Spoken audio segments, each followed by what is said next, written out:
मया संतुष्ट मनसः, बहुत जोर की बात है। भगवान हमारे हैं, इस बात से हमें पूर्णता प्राप्त, अब हमें कुछ नहीं। मया संतुष्ट मनसः, उसके लिए दसों दिशाएं आनंदमय हो जाती है, दुखालयम संसार नहीं रह जाता। सर्वत्र सुख ही सुख, किसको? जो अकिंचनस्य दान्तस्य शांतस्य समचेतसः और मया संतुष्ट मनसः, एकमात्र प्रभु में संतुष्ट है। नाम चल रहा है, स्मरण चल, इससे बड़ी कोई लाभ वृत्ति नहीं। ये छूटा, इससे बड़ी कोई हानि नहीं। हानि हरिवंश के नाम अंतर पड़े, लाभ हरिवंश उच्चरत बात। कहाँ है स्थिति? देखो, लाभ शब्द कहाँ आपने जोड़ रखा है, हानि शब्द कहाँ जोड़ रखा है? रुपये में, भोग में, शरीर में, लौकिक सुखों में। और यहाँ क्या कह रहे? मया संतुष्ट मनसा, प्रियालाल मेरे हैं, इससे बढ़कर मुझे कोई संपत्ति नहीं चाहिए। तो उसके लिए क्या कह रहे? कह रहे हैं समस्त दिशाएं उसे सुखमयी प्रतीत होती, अनुभव में आती हैं,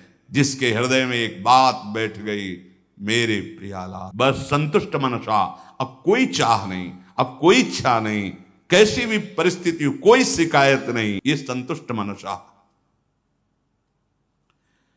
मयि अर्पितात्मनः सभ्य निरपेक्ष सर्वतः मयात्मना सुखम यद्वत् कुतस्तद दुष्यात्मनाम। बहुत सुंदर बात। जिसने अपने मन को मेरे में अर्पित कर दिया है, श्री कृष्ण ने अर्पितात्मनः, हे प्रभु ये तन मन आपको समर्पित, ये तो वाणी से। अब मन समर्पण तब होगा, हर समय नाम चले, हर समय प्रभु का चिंतन चलेगा, प्रभु का आश्रय एक क्षण के लिए भी न छूटने पावे। आप कोई भी विषय सेवन कर रहे हैं, प्रभु को भूल गए तो आश्रित हो गए उस विषय के। ऐसा आश्रय कच्चा आश्रय फंसा देगा। सच्चा आश्रय हर स्थिति में आपके मन की गति प्रभु की तरफ होनी चाहिए, इंद्रियजन्य भोगों की तरफ नहीं। श्री कृष्ण अर्पितात्मनः, ये स्थिति आ जाएगी। सब प्रकार से, सब विषयों से पूर्ण अपेक्षा रहित हो जाओगे यदि मन को प्रभु में लगाना, हर समय प्रभु का स्मरण। कैसी स्थिति? अगर हर समय भजन हो रहा है प्रभु का, तो कह रहे हैं सर्व विशेष निरपेक्षस्य,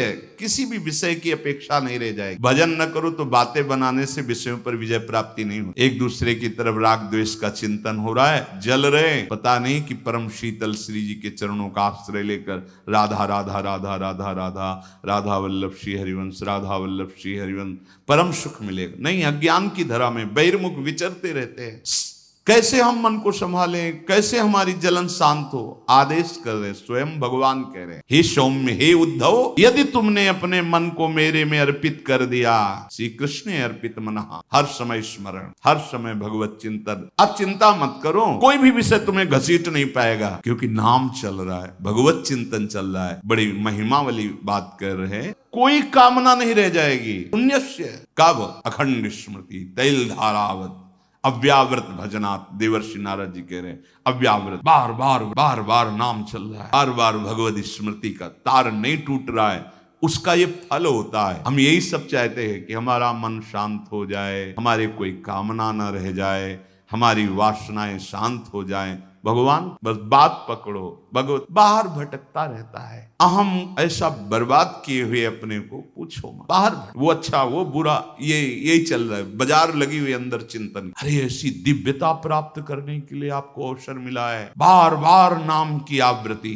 बार बार। ये जो बार बार आवृत्ति है, ये क्या करेगी? सब विषयों से आपको जिता देगी, कामना शून्यस्य। और इतना ही नहीं, ऐसा हृदय परमानंद में डूबेगा कि कहीं जाने की बात ही नहीं रह जाएगी। मन बुद्धि जाए, ऐसा कैसे हो सकता है? जब भगवत स्मृति, अभी तो भगवत स्मृति ताप पैदा करेगी, क्योंकि मल का नाश करना, चुपचाप सह जाओ, सहत सहत बाढ़े भगति। फिर उसका प्रभाव प्रकट होगा कि कोई विषय आपको घसीट नहीं पाएगा, आप निरपेक्ष रहेंगे, कामना शून्य हो जाएंगे। परमानंद सुख क्या है? बोले मया यत सुखम, वो मेरा स्वरूप है, मेरा सुख अर्थात भगवदानंद। प्रभु श्री लाल बिहारी बिहारिंजू का रूप, उनकी लीला, महासुख का जो विषय भोग रहे हैं, उनके अंदर संभावना भी नहीं हो सकती ऐसे सुख का स्फुरण होता है भगवत स्मृति परायण महापुरुष के हृदय में। वो कल्पना भी नहीं कर सकता क्या होता है भगवदानंद। विषयात्मनाम विषय आसक्ता नाम तत्कुतः संभवेत, वो संभावना भी नहीं कर सकता, सोच भी नहीं सकता कि क्या होता है भगवदानंद जो भगवत स्मरण करने वाले के हृदय में होता है। ये निकृष्ट विषय सुख का चिंतन करने वाले मन इंद्रियों को प्रभु की तरफ लगाओ। आदेश करे मत स्मरणम, मेरा स्मरण करो, इन निकृष्ट भोगों का स्मरण न करो। यही भोगों का स्मरण ही तुम्हें जन्म जन्मांतर दुख देता चला आ रहा है। ये जो मनुष्य शरीर में राग करके हम फंसे हैं, इससे मुक्त होने का सहज उपाय बताया भगवद स्मरण। अब हम इस शरीर, मन और इंद्रियों की बार बार आसक्ति, बार बार चिंतन, बार बार भोग वृत्ति हमें परेशान कर रही है, इससे थोड़ा निश्चिंत होइए, निरपेक्ष इस पर ध्यान मत दीजिए। आपका मन जो सलाह दे रहा है, आपकी मन जो बार बार प्रस्तुति कर रहा है, रागात्मक द्वेषात्मक, इससे निरपेक्ष होइए। श्रीपाद कह रहे हैं, बहुत समय से वस्तु की खोज करते रहे, अब मुझे कोई परवाह नहीं, वो वस्तु मिले ना मिले। ध्यान देने में वही बात आ गई, प्रभु मिले या ना मिले इसकी परवाह नहीं, प्रभु की स्मृति प्राप्त। सामने प्रभु पूरी गीता जी को उपदेश किए और अर्जुन जी आह्लादित होकर बोले कि आपका बड़ा कृपा प्रसाद हुआ, हे अच्युत नष्टो मोहा स्मृति त्वत्प्रसादान।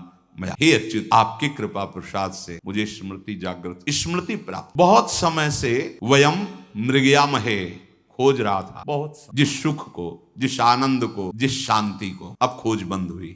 श्रीपाद कह रहे, अस्तुवा मास्तुवा, अब मिले न मिले मुझे कोई परवाह नहीं। कब? स्मृति, आपकी स्मृति। जैसे बेपरवाही की बात आती है ना, कि आप चाहे कोटि अधर्माचरण किए हो, पापाचरण किए हो, बड़ी गलतियां हो गए, आप निश्चिंत हो जाओ, आ जाओ वृंदावन, सत्संग सुनो, शरणागति का भाव पुष्ट करो, सब नष्ट हो जाए। शरणागति का भाव पुष्ट स्मृति, भगवद विस्मृति के कारण ही हमारी दुर्गति हुई है, और भगवद स्मृति ही समस्त साधना का फल है। अब कुछ मिले या ना मिले, ये हम बार बार इसलिए करें कि आप देखो आपको चाहिए क्या, आपकी सिद्धि क्या है, साधना की परिपक्व अवस्था क्या है। स्मृति, खड़े बैठे चलते फिरते खाते, स्मृति में आप रहते कहाँ है? स्मृति में। देखो आपकी स्मृति का विषय क्या होता है, बिल्कुल आराम से धैर्य पूर्वक आपकी स्मृति का विषय घर परिवार, भोग सामग्री, रुपया पैसा, मान प्रतिष्ठा, राग द्वेष, कितना प्रपंच है। देखो जैसे हरिवंश प्रपंच बंच सब ये काल ब्याल को खायो,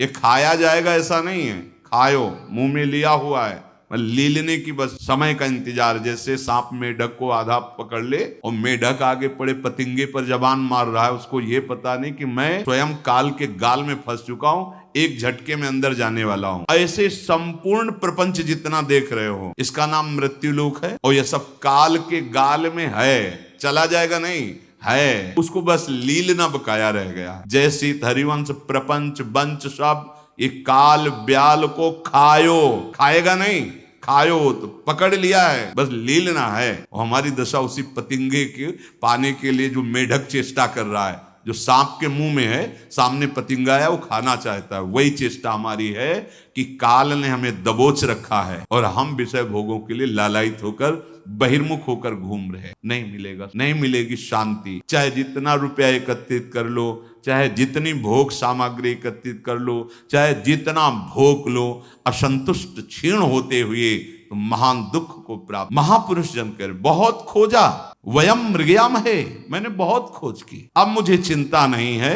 अस्तुवा मास्तुवा, मिले या ना मिले, न्यस्तमेव स्वयमस्तम ब्रजद वपुः वृंदारण्य। अब इस शरीर को जब वृंदावन का संयोग प्राप्त हुआ, रसिकों का संग हुआ, तो प्रिया प्रीतम की स्मृति जागृत हो गई। अब वो स्मृति ऐसी व्यापक हो गई, ब्रज ऐसी व्यापक हो गई है, अब परवाह नहीं है कि वो मिले कि ना मिले। सही बात, जहां आप अखंड स्मृति को प्राप्त हुए, वैसा महान सुख प्रकट होता है, फिर कोई चाह ही नहीं रह जाती, भगवत दर्शन की भी नहीं रह जाती। क्योंकि स्मृति जिनकी हो रही है वो इतने कठोर नहीं है कि आप उनकी स्मृति में डूबे और वो छुप के रहे, नहीं, वो छुपे उनसे रहते जिनकी और चाह होती है और कामनाएं होती हैं, और जिसकी एक ही चाह है प्रभु की याद, तो प्रभु बहुत कृपाल, अति उदार भी सुंदर, वो उसी स्मृति में स्वरूप जागृत करके बैठ, लीला जागृत करके डुबो देते।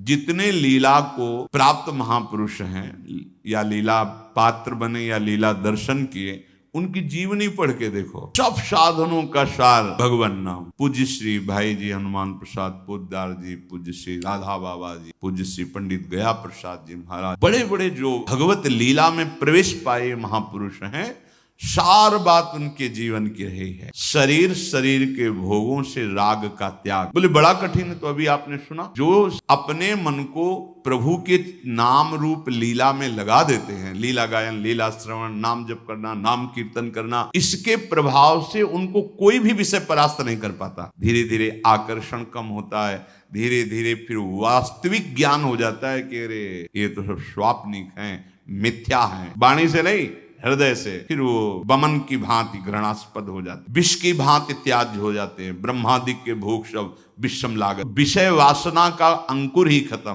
कामना शून्यम, कोई कामना नहीं। उस समय उसको परमानंद का जो अनुभव होता है, वो परमानंद साक्षात प्रभु ही है, कोई और नहीं। उनका नाम का प्रताप, रूप का प्रभाव, लीला का सुख सब हृदय में आने लगे। भाई जी ने स्वयं वर्णन, जब उनको सजा मिली थी अपने देश स्वतंत्रता के, उसमें एकांतवास, बाहर नहीं जा सकते थे, किसी से मिल नहीं सकते थे, तब उनको लगा कि अब तो एक ही मात्र उपाय श्री भगवान हैं और उनकी प्राप्ति का उपाय निरंतर नाम जप है। एकांत किसी से मिलना जुलना नहीं था। वहीं देवर्षि नारद के भक्ति सूत्रों की व्याख्या भाई जी, जो प्रेम दर्शन, वही ऐसी नाम भाई जी कहते पहले कभी कभी कामना कर लेते और नाम जप के प्रभाव से पूर्ण, फिर ऐसी स्थिति आई कि कामना शून्यम, जो वर्णन, फिर कामना, फिर ऐसी स्थिति आई कि प्रभु का रूप प्रकाश, ऐसे खुले नेत्र कई लोगों के बीच में एक एक प्रभु के श्री अंगों का वर्णन भाई जी करे।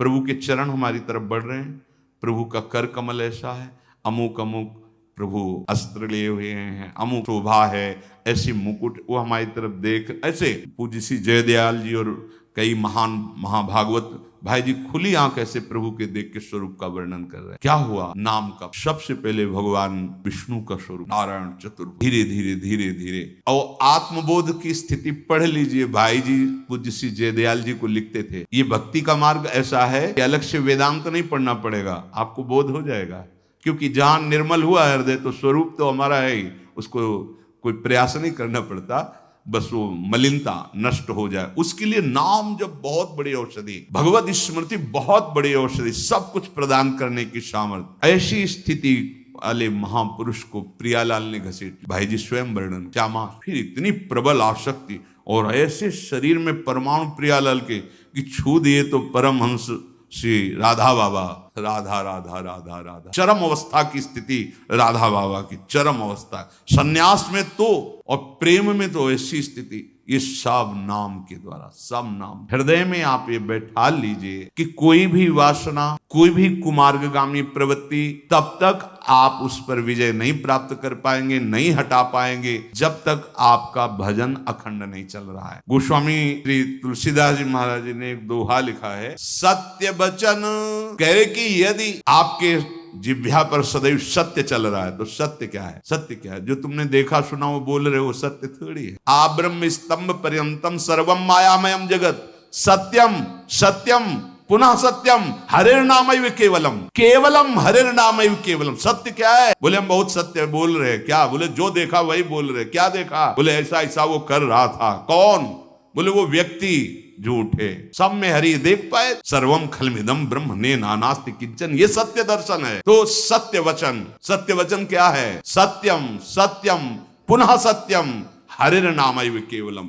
यदि जिह्वा पे तुम्हारे नाम चल रहा है और आधीनता, भगवद आश्रय, जैसे भी हैं आप, हे प्रियालाल जैसे हैं आपके, और खास बात, इस मार्ग में भयानक दुश्मन सर्वस्व अपहरण कर लेने वाला ये काम है, शरीर संभोग है, इस पर शासन कर लो। भगवान ने भी कहा ज्ञानियों का वैरी है, अज्ञानियों की शब्द ले, अज्ञानी तो गिरे पड़े हुए, ज्ञानियों का ये नित्य वैरी है, अर्थात इसको मारना बहुत कठिन है। ये बड़ी ऊंचाई तक परास्त करता है। किसको? वीर बहादुर को। लेकिन जो शब्द लिखा है आधीनता, उसको नहीं। जो भगवत आधीन हो गया है, श्री कृष्ण आसक्त मनसा, फिर किस पर काम का प्रभाव पड़ेगा? कामना शून्यम, भयभीत होने की जरूरत नहीं है, प्रभु स्मरण करने की जरूरत है। भगवत स्मरण है नहीं, दुनिया की बातें बना रहे, बातें बनाने से काल पर विजय प्राप्त नहीं हो। पर प्रवाह काल के कदापि छूटी है नहीं, व्यासनंद नाम जो प्रतीति सो न रटहि। यदि नाम आप विश्वास पूर्वक नहीं रट रहे हैं तो काल पर विजय प्राप्त नहीं कर सकते। सत्य वचन अर्थात निरंतर नाम जप, आधीनता अर्थात प्रभु की शरणागति, आश्रय, परतीय मातु समान अर्थात काम भाव पर विजय। किसी भी शरीर पर भोग बुद्धि करना सर्वनाश। गृहस्थ धर्म के अनुसार, एक नियम के अनुसार, धर्म के अनुसार। बकाया अगर ये मन चला स्वभाव आपका बना रहा तो परमार्थ की तो बात जाने दो, व्यवहार में भी तुम रहने लायक नहीं रहोगे। हमारे रहने का स्थान अलग चयन किया जाए। देख लेना अलग चयन किया जाएगा। ये अलग बने हुए हैं, सरकारी बने हुए। यहाँ लौकिक सरकार और लौकिक सरकार, ये जो नरक बना ना ये जेल है अलौकिक, और ये जो जेल बने ना ये लौकिक। ये स्थान मिलेंगे। मनमानी कामनाओं की पूर्ति के लिए जो बढ़ा उनका नाश ही कर दिया इस काम। बहुत सोच समझ के कदम बढ़ाओ। इतने पे हरिना मिले तो तुलसीदास मेरी जमानत है या मेरी जबान, दोनों बात में मान लो। पक्का दृढ़ निश्चय, जैसे कहते हैं तुम ये कर लो बिल्कुल ठीक हो जाओगे, हमारी बात का विश्वास मान लो या हम तुम्हारी जमानत लेते हैं। अगर ऐसे तुम चलोगे तो भगवत प्राप्ति निश्चित है। सत्य वचन अर्थात भगवान नाम यही सत्य है। आधीनता, भगवान का आश्रय, शरणागति और समस्त देहधारियों के प्रति पवित्र भाव। परतीय मातु समान, मतलब जो हमारी बुद्धि है ये जहां भी भोग बुद्धि करे, इसलिए किसी एक शरीर की तरफ हम इंगित नहीं कर रहे, क्योंकि बहुत सी ऐसी क्रियाएं और चेष्टाएं हैं जिनके द्वारा काम वासनाओं को हम पूर्ण करना चाहते हैं। समस्त काम वासनाओं को निरादर पूर्वक हटाना होगा। निरादर पूर्वक हटाना होगा। अगर किसी भी बहाने से, तो आप परमात्म सुख के अधिकारी नहीं रह जाएंगे। परतीय मात समान, इतने पे हरि ना मिले तो तुलसीदास। निरंतर भगवत स्मरण कीजिए, भगवत आश्रित रहिए और जानबूझ करके स्वयं कदम अंधे कूप की तरफ मत बढ़ाइए। ये भोग वासना, ये नाना प्रकार के राग द्वेष की चिंतन, ये ईर्ष्या की जलन, इसको मिटाने के लिए आपको अवसर मिला है सत्संग, इसको बढ़ाने के लिए नहीं मिला है। आप अपनी बुद्धि को डांटिए, आप अपने मन को संभालिए। जो हमारी मन बुद्धि में चलता होता है हमें वही दिखाई देता है। मन बुद्धि ही तो भावना बनाती है। जाकी रही भावना जैसी प्रभु मूर्ति देखी तिन तैसी। ये प्रभु मूर्ति है। जड़ चेतन जग जीव जत सकल राम। हमारी भावना बिगड़ गई है। किसने बिगाड़ा है? इन मन बुद्धि ने। क्या दिखाई दे रहा है? कोई अच्छा, कोई बुरा, कोई अपना, कोई पराया, कोई नीच, कोई ऊंच। इसी को संभाल, इसी को संभालने के लिए हमें नाम, सार बात भगवत स्मृति, नाम जप, नाम चिंतन, ये बहुत जल्दी आपको विषयों से निरपेक्ष करेगा, कामना शून्य करेगा, परमानंद में डुबो देगा। भटकने की जरूरत नहीं, समय बर्बाद करने की जरूरत नहीं, किसी से किसी भी तरह के सहारे की जरूरत नहीं। बहुत बड़ा सहारा हमारे पास है प्रियालाल, बहुत बड़े आश्रयदाता है प्रभु। हम अन्य सहारों का त्याग करके एक भरोसो, एक बल, एक आस से चर्चा आगे। श्री राधा वल्लभ लाल।